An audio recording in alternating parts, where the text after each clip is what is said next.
Našega umetnika Republike Slovenije Boruta Pahorja smo do sedaj videli že v mnogih vlogah. Bil je kurjač, kmet, mizar, gozdar, to ni bil, hlapec, svetličar, begunec, to še bo, delavec v tovarni, smetar, šilček, molznica, žajfa in zamašek od flaše, če jih naštejem samo nekaj. V vlogi dobrotnika pa se nam je predstavil ta teden. Tako je. Predsednik je izvedel redek manever pomilostitve, ki jih je v njegovem dosedanjem mandatu bilo nič več kot 4. Njegova predhodnika Kučan in Drnovšek sta jih skupaj pomilostila skoraj 300. Pahor je tukaj nepopustljiv in vse prej kot usmiljen. Gotovo je šlo za malenkosten zločin, boste rekli. Ja, je šlo, moj lepi organ, za malenkosten zločin. Bahtijar Bajrović, eden najbogatejših Slovencev, v nadaljevanju predmet pomilostitve, lastnik Sportine, ki je bil obtožen ponarejanja dokumentov in priznal krivdo, bo odslej po zaslugi našega umetnika spet nemoteno posloval, verjetno tudi z državo. Komisija za pomilostitve je zapisala, da je šlo za enkratni spodrsljaj, ki ga iskreno obžaluje. Ja, se si predstavljam tu. No, bom dodal še 3 nule. Ups, joj.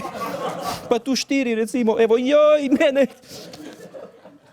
Predsednik je dodal, da Bajrovića ne pozna. Zelo dobro pa pozna modne blagovne znamke, ki jih Sportina uvaža. Čestitam, gospod predsednik, še v eni disciplini ste se izkazali kot odličen podpornik gospodarskega kriminala. Mislim, da celo bolje v tem, kot pa tedaj, ki ste bili kmet. Kmetje ne mi zameriti. Omenimo tudi, da je bil minister za pravosodje Klemenčič proti pomilostitvi. Mimogrede, leta 2013 naš pietetni umetnik ni želel pomilostiti zdravnice Nade Cesarec, ki je bila obtožena malomarnosti pri opravljanju svojih dolžnosti. Kaj je bilo, ne vemo čisto točno, ampak zdravnica po krutih zakonih fizike ni mogla biti na 2 mestih naenkrat in poškodovanec na terenu je posledično umrl, kar bi se po njenih besedah zgodilo tudi ob njeni navzočnosti. Zdravnica je zato morala v zapor za pol leta, ker umetnik Republike ni hotel ugoditi njeni prošnji za pomilostitev. Zdaj pa apeliram na vse mlade na robu poklicnega usmerjanja. Dajte presoditi, kaj se vam v državi Sloveniji bolj splača biti. Zdravnik ali denarni mešetar? Ni tako enostavno. Jaz vam povem, ni tako enostavno. Ni tako enostavno. Gospod umetnik Republike, vam pa lahko samo rečem, da me spominjate na McDonald's. Lepo zapakiran, poln nepotrebnega cukra in voden s strani korporacij. Možni sta 2 stvari, gospod predsednik. Da te Bajrović z nečim drži za jajca, tako kot Bonda. To je bilo, joj, kar boli me, kaj sliko vidim.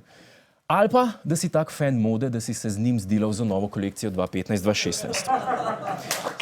Spoštovani gospod predsednik Republike Slovenije, smejimo se vam na procesijah, na četvorkah, na sprejemih, na intervjujih na ruskih televizijah, na obiskih v vrtcu, v domovih za ostarele, v gozdu, v avtu, na travniku, v kurilnici, v kurniku, v hlevu, v tovarnah, v delavnicah, na traktorju, na kamionu, v kanti za smeti, v cvetličani.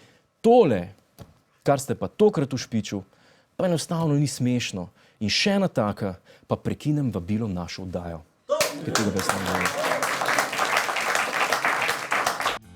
Hvala za ogled. Ne pozabi pa tudi na oddajo Ta teden z Juretom Godlerjem ob četrtkih ob 22. uri na Planet TV.